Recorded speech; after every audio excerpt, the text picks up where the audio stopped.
We were just talking with Lucas, and Lucas said that when a fragrance comes in, you guys run it through some sort of software program, and then it goes out to the floor if there's no modifications that need to be done. And if it doesn't make it through the X1 evaluation, then it goes to the perfumery side. So when you're given a fragrance to evaluate for a duplication or a creation, what do you actually do with it from your side? So for duplication, what we'll usually do is rerun that oil so that we can do a direct comparison between the target oil and the new oil and see where it doesn't match up, where we can make changes. So you have the creation that you guys made and you reshoot it on the GC mass spec. Yeah. And then you have the original target from the customer that shot on the GC mass spec.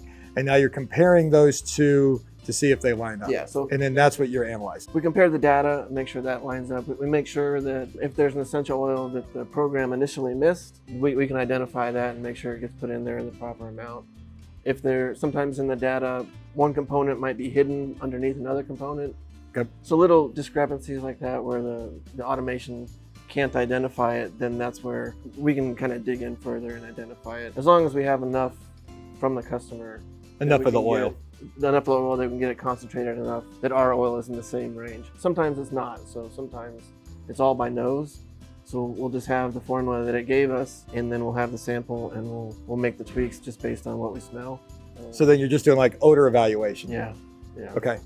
And so like from that side, that's because you do have the experience smelling the products, and then you are like one of the head perfumers at the place, right? Yeah. So okay. we just have the experience to identify it. The nose is trained enough that we can say, okay, well, these are the changes we need to make. So it's not like I like it, I dislike it. Like you're literally saying it's missing this raw material, Yeah. or this needs to be added. Yeah. So, What do we need to change to where sometimes we like ours more than we like the target. Yeah. To where they're the same. That's the goal. If they send in cherry urinal screen, you have to make sure it matches Right. cherry urinal Still has screen to and be not the cherry same. pie. Yeah. You're having to hit the target. Yeah. How long have you been with the company? Almost 2 years. 2 years. 2 years. Like the company? I love the company. Want to be here long term? Long term. Like, what made you want to get into the perfumery side? Like, you woke up one morning and you were like, I'm going to be a perfumer? Or like, where did that actually come from? No, Because like, so- you're the inner works. I got out of the Army in 2011. I went back to school for chemistry. It's just one of those things where the first job I got out of that happened to be in a fragrance lab compounding.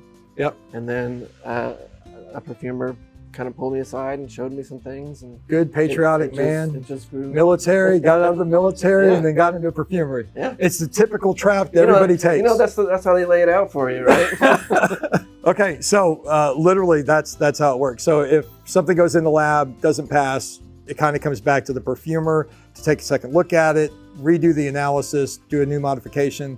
Then it goes back out to those compounders on the floor. They recompound it again. If it goes through the evaluation team, it's approved. And then at that point, it's passed and goes to the customer. Yeah, at that point, perfumery's done with it. And then the project leaders take over. Perfect. All right, that's all we needed. Appreciate it, sir. Carry on. Okay.